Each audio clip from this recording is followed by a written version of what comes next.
partners and teams. We're going to talk about this again. I was totally shocked. In my mind, entrepreneurs are always lone wolves out there running away from the pack. I'm an entrepreneur. Look at me, yay, and everything else.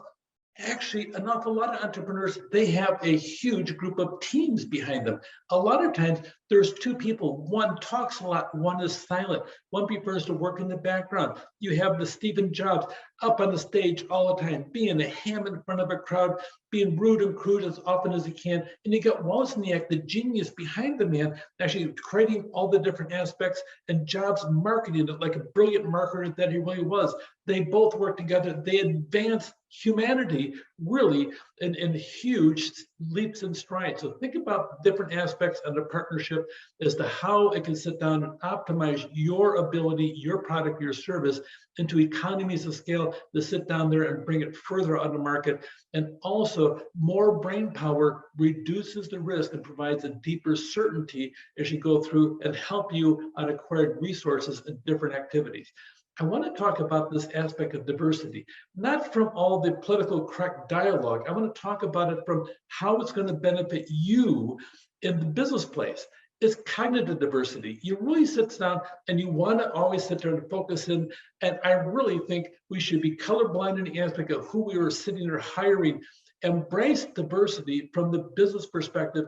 If you have people from different cultures, different backgrounds working for you, they'll bring a different perspective and improve the overall decision-making process of the organization. Data shows that having a multitude of people making a decision improves the quality of the decision. Now, it takes longer though, okay, but that being said, embrace diversity, especially cognitive diversity, how people think.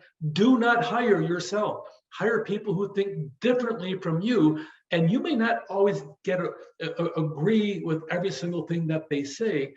That's part of life, but you may sit down and pick up pieces here, pieces over here, and so you gather them all in, and you have a diversity of perspectives. It's one of the best ways to create good solutions in the marketplace as you go through.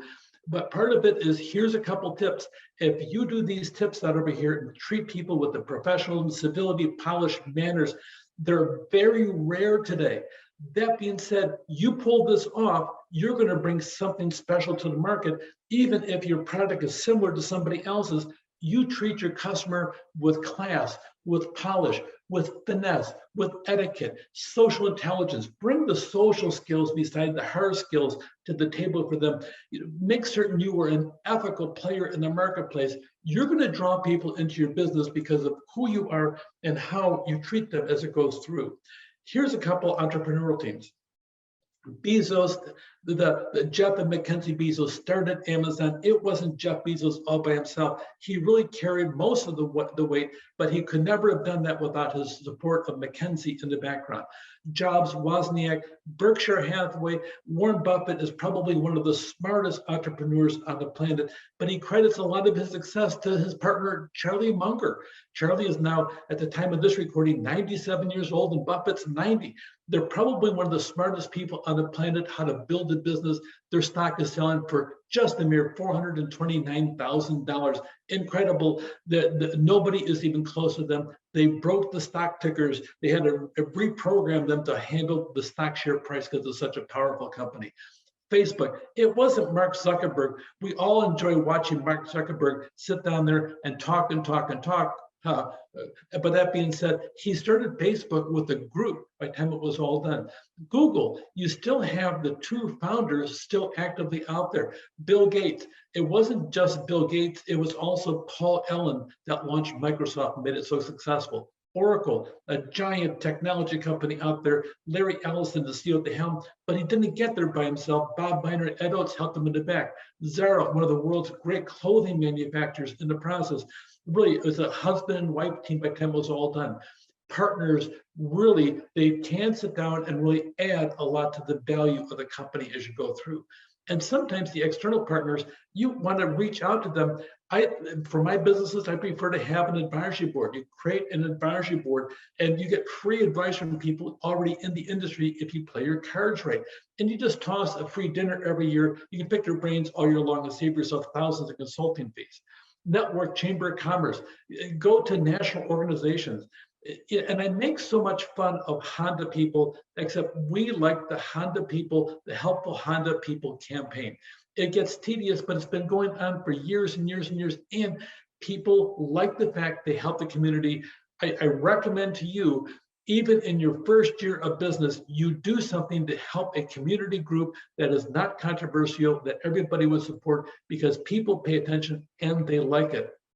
Consider the aspect of the virtual corporation, having a cloud of people around you that you're paying them for a fee for the services rendered to you instead of hiring them. It may save you money, and if you have a cash crunch that you didn't expect, you have to worry about laying people off. You may pay a tiny bit higher, or you may pay lower if you have an accounting firm over here. If you don't like their work, you fire them or bring somebody else in. Have your virtual core surrounded as you go through with third-party vendors as you go through. Think about the aspect of partners and teams. If you can sit down and have a partner, an internal partner, that's a great strategy. Make certain you define everything in writing to make sure you don't have conflicts later on. If it's a friend, keep them a friend. Sometimes if they're having a good friend in your partnership is a bad idea. But that being said, think about the brain capacity of getting along with somebody for 40, 50 years, like the Buffett-Munger combination as you go through, and think of the great success of the Stephen Jobs with the Charlie Wozniak in the background as well. So that being said, take care.